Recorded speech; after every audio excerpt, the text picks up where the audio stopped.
Do you struggle to let things go, or would you just like a simpler home that is easier to keep clean? My name is Sarah and I am a professional organizer and expert declutterer, and I have found 3 super simple things that work great, not just for me, but also for my clients. So whether you are a maximalist who is starting out your journey and you have heaps to declutter, or you've been on this journey for quite a long time and you've just plateaued, you'd like to kick your decluttering butt into gear, these tips are going to help.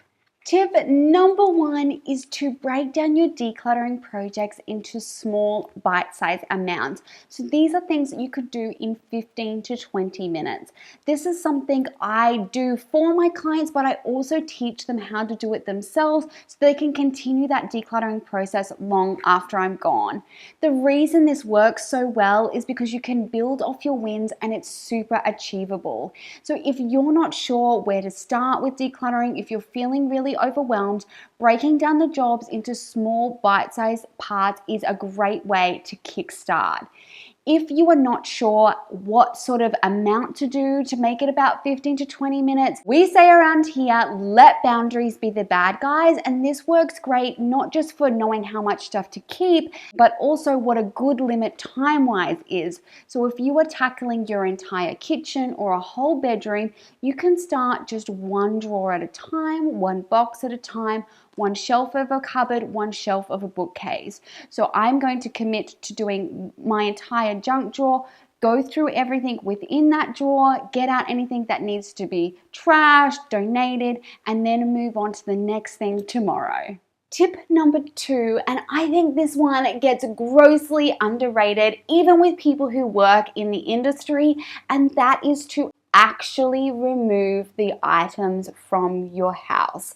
Some of us can get into a state where we do a mental declutter. We decide that we're going to get rid of those items, we've let them go, we're happy for them to leave, but we actually don't take the action to remove them from our home.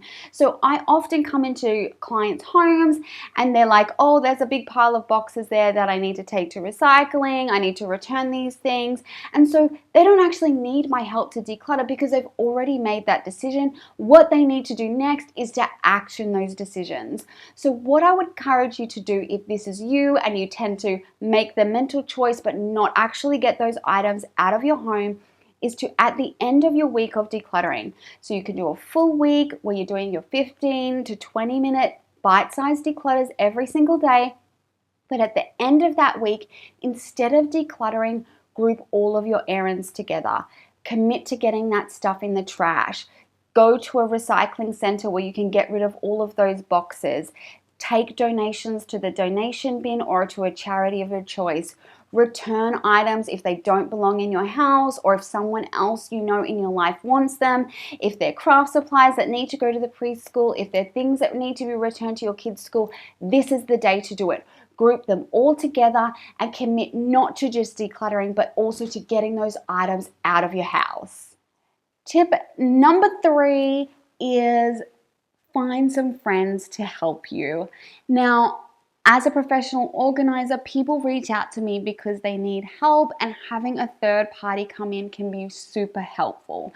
But also to have people in your real life who are cheering you on, who are a great person to bounce ideas off. Sometimes we don't see our own clutter because we are so used to living with it. So if you have someone come in with a fresh set of eyes, that's a great way to sort of tackle new jobs, to re-kickstart decluttering, and to look at things in a different light. Friends can also help you question whether you really want to keep something, so they can push you a little bit further than maybe what you would do yourself.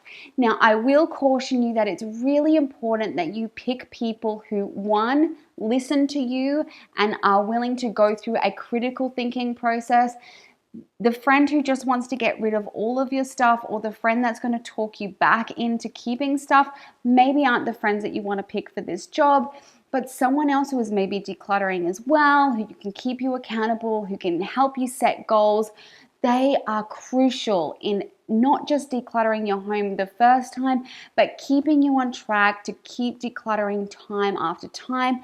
This will help to keep your home simple and make it much easier to look after. If you would like to kick off your decluttering journey using these 3 exact tips, I want to be right there with you, walking you through and holding your hand through the process. So if you would like to join me on a full month of decluttering from January 1st to January 31st, come and join our Small Changes 2022 Decluttering Challenge. I'll leave a link here for you that explains how it works.